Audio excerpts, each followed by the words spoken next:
سلام ومحبة.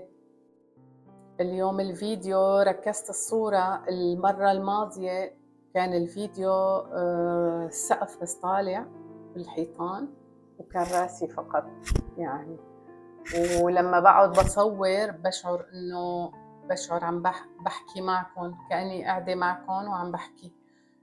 فنسقت اليوم الصورة بشكل مناسب لحتى يصير لغة التواصل تكون يعني قريبة أكثر. الموضوع اليوم اللي بدي أحكي عنه هو موضوع الشعر وعلاقته بالمشاعر. بحسب شغلي يعني حبيت أحكي التجربة اللي صارت معي أنا، أنقل لكم إياها. أكيد يعني رح تفيدكم أو رح تذكر كل إنسان، تذكره بشيء حصل معه بموضوع الشعر، حتى لأنه مجرد الانتباه على المشاعر، إذا كان في أي شيء بالشعر بيتغير. الشعر هو أكثر عضو بينقل المشاعر وبيتأثر بالمشاعر، إما سلباً أو إيجاباً. يعني كل ما كان الشعر أطول بينقل بيستقبل مشاعر أكثر، كل ما كان أقصر بيصير أخف.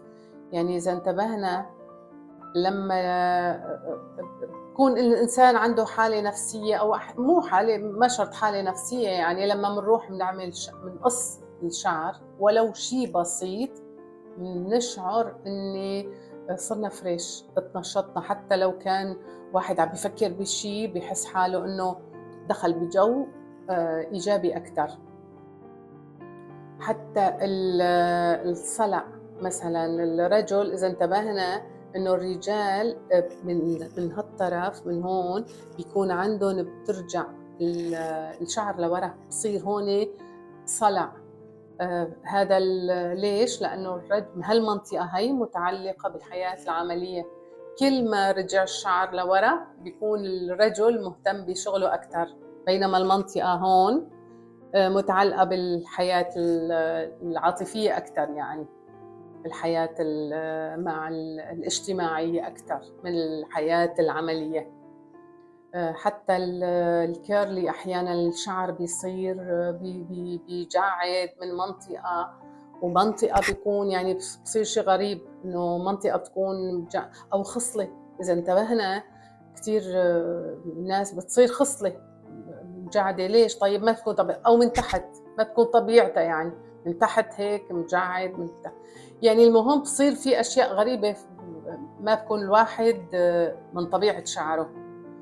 حتى الشيب له علاقة بالمشاعر. شلون؟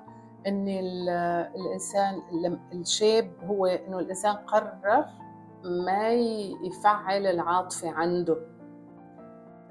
طبعا قرار هو من دون وعي، يعني باللاوعي بدون شعور. مثلا إذا كان الإنسان أحيانا شباب يصير عندهم شيب، إلا إذا في وراثة، وحتى الوراثة بيكون سبب شعوري من الأجداد. إذا كان الإنسان اشتغل على حاله وعالج مشاعره وكارماته ممكن يتخلص من هالشيب هذا، يعني برجع الشعر طبيعي. كتير حالات شعر بعد العلاج الشعوري رجع الشعر للونه الطبيعي، كتير حالات. فالشيب، وإذا انتبهنا إنه الكبار سبحان الله هي رحمة يعني فيهم، إنه ليش بيصير شعرهم شايب؟ لأنه كبروا، العاطفة عندهم تبقى بقى خلص، يعني بنحسهم إنه ما عاد فيهم عافية. حسب كمان كل إنسان يعني مسيرة حياته. إذا كان كتير عانى بتلاقي رجل أو امرأة يعني إنه خلص ما عاد في عندهم هالعاطفة هي القوية، فمنتبه ليش بصير شعرهم شايب؟ لأنه خلص العاطفة خفت. حتى لون الشعر له علاقة بالمشاعر. يعني كل ما كان الشعر غامق مايل على السواد، كل ما كان الإنسان عاطفي بيتعامل بالعاطفة. وكل ما كان الشعر مايل على إنه فاتح أشقر أو هيك، بيكون الإنسان منطقي بيتعامل بالمنطق. يعني إذا انتبهنا بالنسبة للأجانب كلهم شعرهم أصفر مثل هون بالسويد حتى العلم عندهم لونه أصفر وأزرق. فالإشارة هون يعني تفسير العلم عندهم بكل شعبهم شعره أصفر وعيونه أزرق.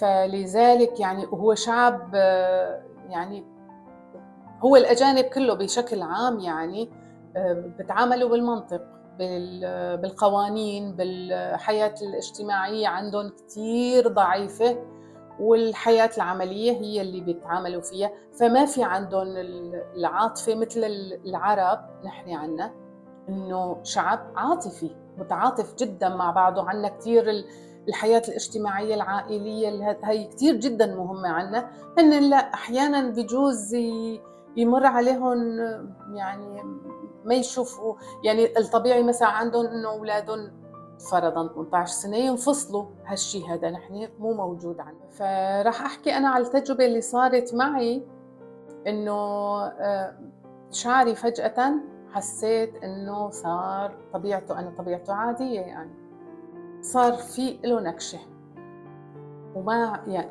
بدون ما انتبه يعني إنه عليه إنه ليش هيك صار. لا غيرت البلسم، غيرت الشامبو، سألت الكوافيرة تبعيتي بعطتني أنواع، ولكن ما يعني ما تغير. المهم بعدين انتبهت إنه أنا هي سبب شعوري انتبهت عليه، وهذا من ضمن شغلي أنا. لما انتبهت أنا السبب نكشة الشعر شعورياً هو إنه الإنسان ما عم بيتفاعل مع المحيط. شلون يعني؟ يعني ما في إرسال ولا طبعاً يعني ليش؟ لأنه ما عم بستقبل، ما عم برسل. شلون؟ يعني لما أنزل من البيت فرضاً ملتهية أنا حتى سماعاتي ومركزة بشغلي، ما أشوف يعني إذا حدا مر أو شي سلم علي يمكن ما أشوفه، وحتى لو شفت ما كتير يعني متفاعلة. ليش؟ لأنه يعني في عندي شي نازلة بدي أعمل شغلة وعم بسمع شي ضروري يكون، يعني أحط الشي اللي بدي أسمعه ضروري أحطه لما بدي أنزل، أجهز الشي اللي من ضمن شغلي من ضمن الاستشارات أو هيك أجهزه وأنا بدي أنزل مشان ما أضيع وقتي. فهذا لا بقى في إرسال ولا استقبال، وهذا كله بدون وعي، يعني ماني واعية لهالشي هذا. لما انتبهت إنه ليش هيك شعري أنا ما عم بيتغير، معناها هذا السبب أنا اللي يعني خلى هيك شعري يصير. لا صار بده حل.